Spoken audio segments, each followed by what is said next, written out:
สบายดีทุกคน คลิปนี้ขอจะมาแนะนำวิธีการเชื่อมต่อหรือว่าการแคปหน้าจอเนาะการนี่เอาภาพหน้าจอโทรศัพท์แทรกขึ้นไปทางหน้าจอ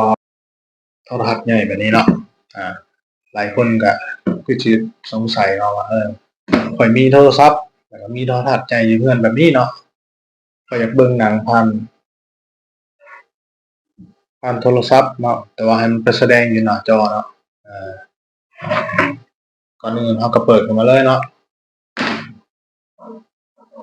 เปิดโทรทัศน์ขึ้นมา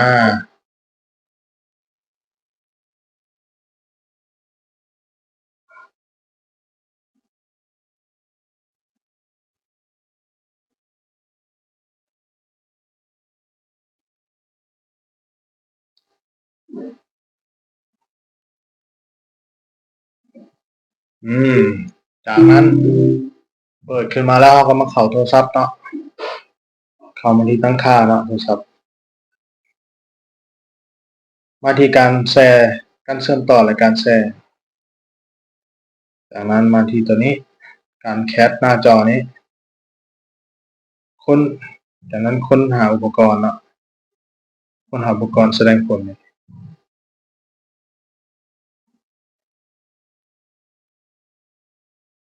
นี่มันจะแสดงชื่อโทรทัศน์ที่ว่าเราเคยเชื่อมต่อไว้เนาะตัวนี้เขาเคยเชื่อมต่อไว้แล้วจุดกดเริ่มเนาะโทรทัศน์จะเป็นอะไรเนี่ยมันมืดไปแล้วหน้าจอนี่เห็นเหรอมันขึ้นไปแสดงผลอยู่หน้าจอโทรทัศน์แล้วนี่หมายความว่าโทรศัพท์ข่อยกดอย่างมันก็ไปนำกันเลยนี่เห็นเหรอก็จะเข้าเบิ่งแอปเบิ่งหนังเนาะแล้วก็เปิดขึ้นมาเลยนี่เปิดแนวนอนเนี่ยข้าขอร้องเจ้าช่วยพ่อข้าด้วยเถอะนะแต่ที่มีประมาณนี้เนาะสำหรับการแชร์หน้าจอขึ้นไปทางโทรทัศน์เนาะจากมือถือไปทางโทรทัศน์แบบไร้สายเนาะตัวนี้แม่นค่อยเปิดผ่านแอปเบิ่งหนังเนาะตอนนี้ก็จะลองมาเปิด YouTube เนาะตอนนี้แบบสายตี้เนาะ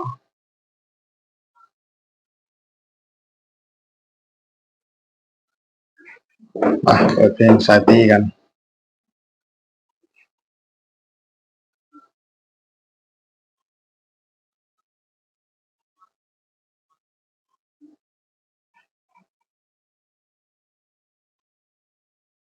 เนี่ย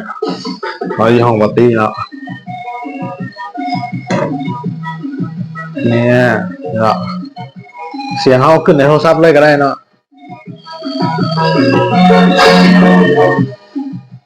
ตัวเสียงมันจะม่วนคืออยู่ในลำโพงเนาะตัวนี้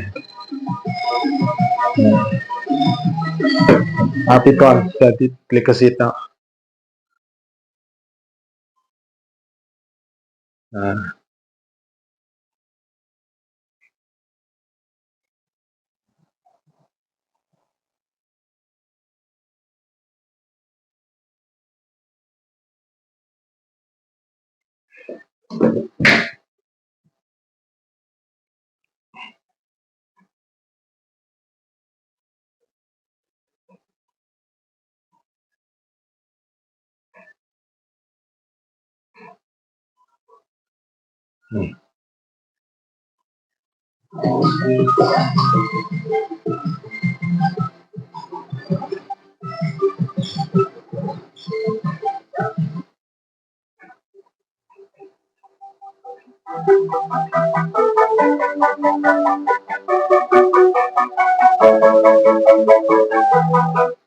หรือว่าเนาะเขาฟังเพลงใน YouTube แล้วเขาเข้า YouTube เนาะบ่ต้องเข้าในกันนี่มันจะมีตัวนี้สัญลักษณ์ตัวนี้เห็นเหรอเห็นเนี่ยนี่มันก็จะมีคือกันเนาะใน YouTube เนี่ยมันจะมีสัญลักษณ์แบบ ตัวนี้วิธีแสดงถึงทีวีเนี่ยก็จะมีให้เลือกคือกันเนาะถ้าหากว่าเฮาบ่เข้าไปเชื่อมต่อในตั้งค่าเนาะก็ได้คือกันเนาะ Eyes in the sky, keys in far into the night. I raise my hand to the fire, but it's all you, 'cause you can't stop me from ถ้า shining. ปิดหน้าจอได้นี่มันก็ยังเปิดเพลงให้ได้ปกติเนาะแต่ว่ามันอาจจะบ่แสดงผลเต็มจอเนาะแต่ก็พอโอเคอยู่เนาะ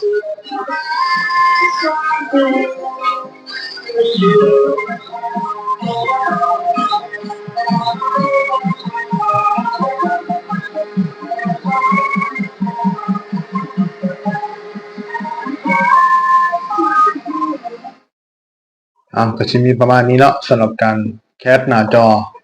จากมือถือไปแสดงอยู่ทางทีวีเนาะขอขอบใจฝากกดไลค์กดแชร์หน่อยเด้อกด Subscribe ให้หน่อยเพื่อเป็นกำลังใจในการเฮ็ดคลิปต่อไปเนาะอันนี้มันค่อยใช้2แอปเนาะใช้ตัวอื่นก็ได้นี่ใช้สมมุติว่าเฮาสิเอาทีวีตัวนี้เป็นแบบว่า